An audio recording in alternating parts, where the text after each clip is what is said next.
तो एक बार फिर से स्वागत है आपका हमारे इस चैनल ट्यूब टिप्स पर। आज इस वीडियो में हम आपको नेपाल यात्रा की सबसे बेहतरीन जानकारी शेयर करने जा रहे हैं। कैसे आप नेपाल को बहुत ही सस्ते में यात्रा कर सकते हैं। नेपाल दुनिया के सबसे सस्ते और खूबसूरत देशों में से एक है। यही कारण है कि नेपाल का सबसे बड़ा उद्योग पर्यटन ही है। पूरे विश्व से लोग यहाँ पर्यटन के लिए आते हैं, खासकर भारत से लाखों लोग नेपाल घूमने के लिए जाते हैं। नेपाल में पर्यटन के लिए घूमने के लिए बहुत सारी जगह हैं। विश्व की सबसे 10 ऊंचे पर्वतों में से 8 पर्वत नेपाल में ही है। तो रोमांच की तलाश करने वाले लोगों के लिए नेपाल बहुत ही खूबसूरत है। धार्मिक आस्थावान लोगों को भी नेपाल निराश नहीं करता है। धार्मिक आस्थावान लोगों के लिए भी नेपाल सबसे बेहतरीन स्थानों में से एक है।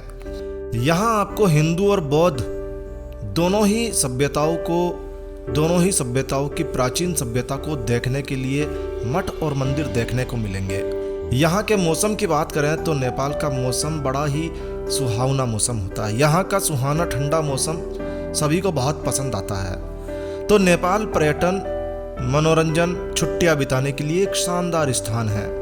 अब यदि आप भारत से हैं तो यह आपकी सबसे अच्छी और सबसे सस्ती विदेश यात्रा हो सकती है, क्योंकि नेपाल भारत का पड़ोसी देश है और दोस्त भी है। तो नेपाल घूमने के लिए भारत के निवासियों को किसी भी प्रकार के वीज़ा की और पासपोर्ट की ज़रूरत नहीं होती है। आप ठीक वैसे ही नेपाल में घूम सकते हैं जैसे कि भारत में घूम रहे हैं। लेकिन यदि आप एक भारतीय हैं तो आप अपनी खुद की बाइक से या कार से नेपाल घूमने जा रहे हैं तो फिर आपको नेपाल बॉर्डर को क्रॉस करने के लिए एक परमिट बनवाना होता है, जिसे भन्सार परमिट के नाम से जाना जाता है। फिर से समझ लीजिए, यह परमिट आपको तभी लेना होता है जब आप अपने खुद के वाहन से यानी कि भारत में रजिस्टर्ड कार या बाइक से नेपाल जा रहे होते हैं, तब आपको परमिट की आवश्यकता होती है। अन्यथा आपको किसी परमिट की आवश्यकता नहीं होती है। यदि आप बस से, ट्रेन से या फिर फ्लाइट से, लोकल टैक्सी से नेपाल ट्रिप पर जाते हैं तो इसके लिए आपको किसी प्रकार की परमिट की आवश्यकता नहीं होती है। चलिए अब आपको बताते हैं कि आप सस्ते में नेपाल कैसे घूम सकते हैं। यदि आप दिल्ली से नेपाल की यात्रा कम खर्च में करना चाहते हैं तो आप दिल्ली से ट्रेन पकड़ सकते हैं। ये आपको फ्लाइट और बस से काफ़ी सस्ती पड़ती है। नेपाल जाने के लिए आपको दिल्ली से रक्सौल जाना होता है।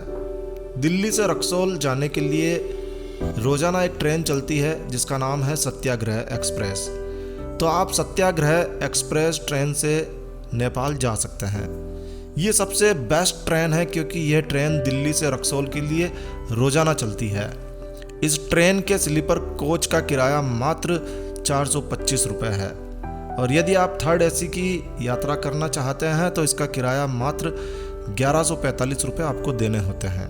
तो इस ट्रेन के माध्यम से आप बहुत ही सस्ते में नेपाल जा सकते हैं। यदि आप इस ट्रेन से जाते हैं तो ये ट्रेन शाम को 5:30 यानी 5:30 बजे दिल्ली से चलती है, जो आपको अगले ही दिन 6 बजे शाम को रक्सौल स्टेशन पर उतार देती है। लगभग 25 घंटे का सफ़र आपको ट्रेन के माध्यम से करना होता है। रक्सौल रेलवे स्टेशन पर पहुंचने के बाद आपको चाहिए कि आप रात को वहीं रेलवे स्टेशन के आसपास किसी होटल में रेस्ट करें, पूरी रात रेस्ट कर लें और अगली सुबह यहीं से आप ऑटो रिक्शा पकड़ लें। ऑटो रिक्शा पकड़कर नेपाल बॉर्डर पर पहुंच जाएं। रेलवे स्टेशन के आसपास के होटल से यदि आप नेपाल जाते हैं तो ऑटो रिक्शा का लगभग 25 से 30 रुपये किराया आपको देना होता है। अब आप पहुंच चुके हैं नेपाल बॉर्डर पर और सबसे ज़रूरी काम यहीं पर आपको अपना भारतीय रुपया देकर नेपाली रुपये में एक्सचेंज करवा लेना है। यहाँ आपको 100 भारतीय रुपये के बदले में लगभग 160 नेपाली रुपये मिल जाते हैं। नेपाल बॉर्डर क्रॉस करने के लिए यहाँ आपको भन्सार परमिट की ज़रूरत नहीं पड़ेगी क्योंकि आप ऑटो रिक्शा से आए हैं। लेकिन आपको अपने साथ में कुछ डॉक्यूमेंट्स हमेशा रखने चाहिए, जैसे कि आप अपने साथ में कुछ पासपोर्ट साइज़ के फ़ोटो रख लीजिए, अपना वोटर आईडी रख लीजिए और आधार कार्ड भी रख लीजिए। अच्छा, एक बात ध्यान रखिए, नेपाल में भारतीय रुपया भी चलता है, लेकिन हो सकता है कि 500 या 2000 का नोट यहाँ ना चले और इसीलिए जहाँ तक हो सके 100 रुपये के भारतीय नोट लेकर जाएं। और यदि आपके पास SBI state bank of India का ATM कार्ड है तो आप नेपाल में भी SBI state bank of India के बैंक के ATM से पैसा निकाल सकते हैं। और इसके बाद में यदि आप नेपाल यात्रा काठमांडू से शुरू करना चाहते हैं, जो कि आपको काठमांडू से ही शुरू करनी चाहिए, तो यदि आप अपनी नेपाल यात्रा काठमांडू से शुरू करना चाहते हैं तो यहीं आपको बॉर्डर से काठमांडू जाने के लिए बस मिल जाएगी या फिर टैक्सी मिल जाएगी। ज़्यादातर यहाँ टाटा सूमो टैक्सी मिलती है और आप बस या टैक्सी से काठमांडू आसानी से पहुँच सकते हैं। टैक्सी टाटा सूमो से काठमांडू जाने का किराया लगभग 400 रुपये के आसपास लगता है। नेपाल में खाने पीने और रहने का ज़्यादा खर्च नहीं है। आप लगभग 200 रुपये रोज़ में खाना खा सकते हैं और 500 से 1000 रुपये रोज़ में एक अच्छा होटल ले सकते हैं। नेपाल में घूमने के लिए बहुत कुछ है। अब आपको बताते हैं कि नेपाल में आपको क्या क्या घूमने जाना चाहिए, दर्शनीय स्थान क्या क्या हैं। तो आप काठमांडू में हैं और शुरुआत कीजिए काठमांडू से। काठमांडू नेपाल का एक बहुत ही खूबसूरत शहर है जो कि नेपाल की सांस्कृतिक राजधानी भी कहा जाता है। काठमांडू 1400 मीटर की ऊंचाई पर स्थित है और यहाँ पूरे वर्ष खूबसूरत आनंदमय सुहावना वातावरण रहता है। काठमांडू में आप मठ और मंदिरों को घूमने जा सकते हैं। ये स्थान आध्यात्मिक होने के साथ साथ एक शांति देने वाला स्थान भी है। इसके अलावा यह शहर अपनी प्राकृतिक सुंदरता के कारण पर्यटन का एक बेहतरीन स्थान माना जाता है। तो काठमांडू आप 2 से 3 दिन भी रुक सकते हैं। नेपाल में घूमने के लिए पोखरा एक बहुत ही शानदार स्थान है। पोखरा नेपाल का बेहद लोकप्रिय पर्यटन स्थल है। ये स्थान हिमालय पर्वत की तलहटी में बसा हुआ एक नेपाल का महानगर है, जैसे भारत में मुंबई है। यही कारण है कि इसे नेपाल की पर्यटक राजधानी भी कहा जाता है।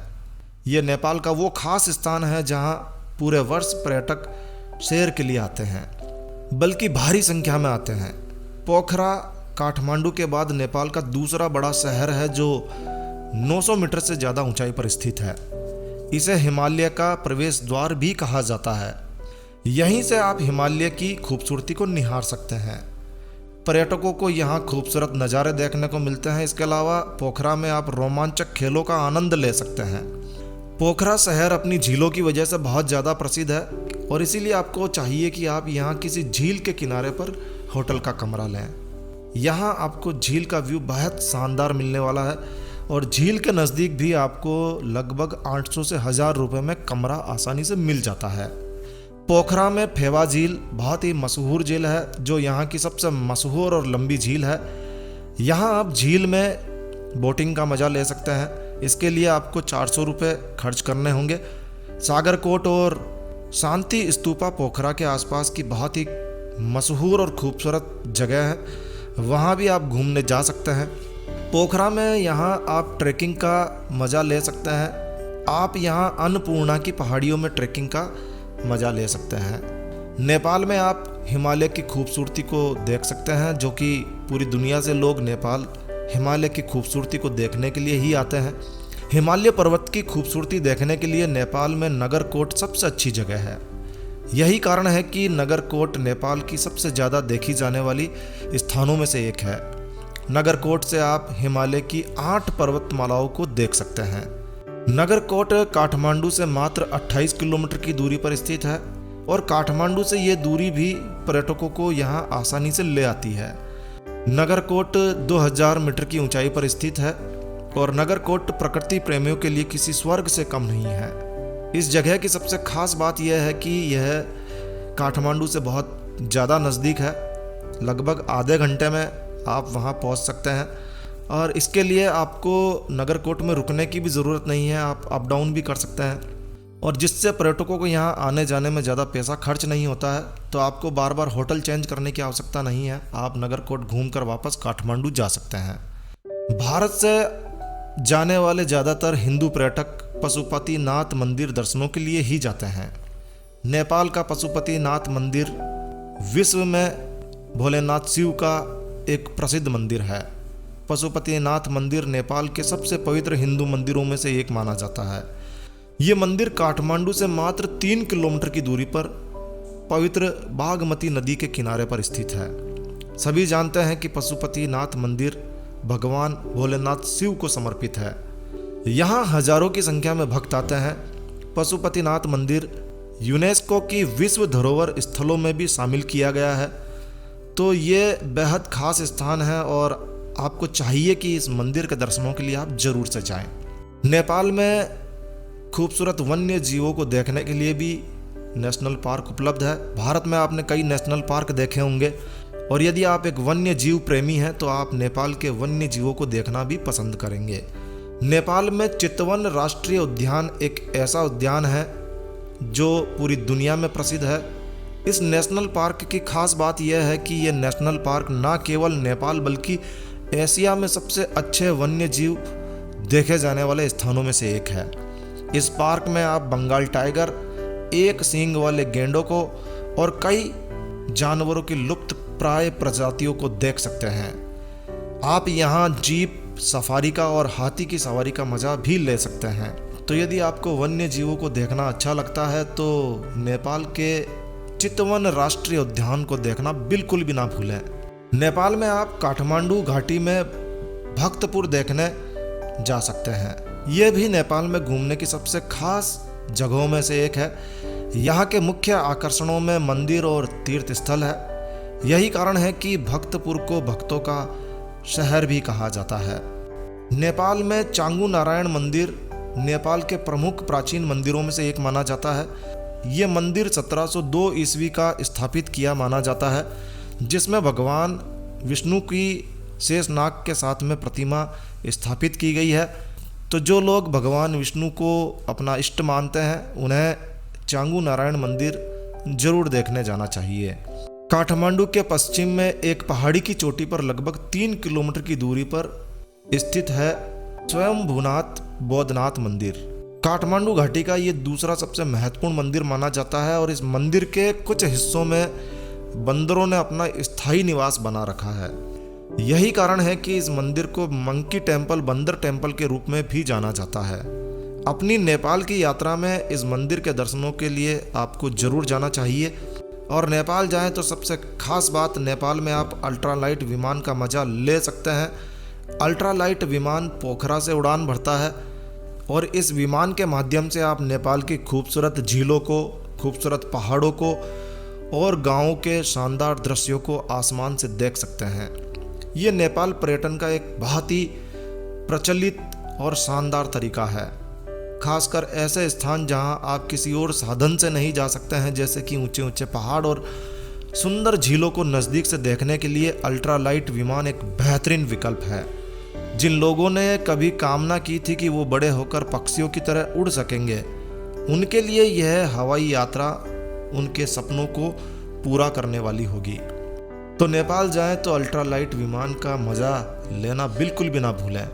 अब यदि आप सस्ती यात्रा नहीं करना चाहते हैं तो आप हवाई जहाज़ से भी नेपाल जा सकते हैं।